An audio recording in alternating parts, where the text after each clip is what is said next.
ઝઘડિયા તાલુકાના ઉમલ્લા ગામે જૂની પરંપરા મુજબ દિવાળીની ઉજવણી કરવામાં આવી। તહેવારોની મોસમમાં જ્યારે આધુનિકતાનો રંગ ચારે તરફ છવાઈ ગયો છે, ત્યારે પણ ગુજરાતના કેટલાક ગામો એવા છે જ્યાં જૂની અને ભવ્ય પરંપરાઓ આજે પણ જીવંત છે। આવો જ એક નજારો જોવા મળ્યો છે ભરૂચ જિલ્લાના ઝઘડિયા તાલુકાના ઉમલ્લા ખાતે, જ્યાં ગ્રામજનો અને ખાસ કરીને બાળકોએ પરંપરાગત રીતે દિવાળીની ઉજવણી કરી। ઝઘડિયા તાલુકાના ઉમલ્લા ગામમાં સુથાર ફળિયામાં આ વર્ષે દિવાળીની ઉજવણી એક અનોખી રીતે કરવામાં આવી। ગામના બાળકોએ મળીને સદીઓ જૂની પરંપરાને પુનઃજીવિત કરી।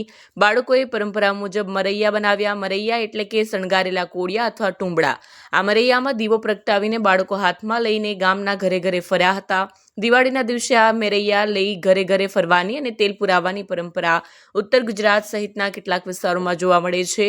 ઉમલ્લાના બાળકોએ પણ આ જ પ્રથાનું પાલન કર્યું। બાળકો દરેક ઘરની બહાર ઊભા રહી પરંપરાગત ગીતો અને સાદ પાડીને ઘરમાં રહેલા લોકો પાસે તેલ પુરાવવા માટે વિનંતી કરી। ગ્રામજનોએ પણ બાળકોની આ પરંપરા પહેલને હોંશભેર આવકારી।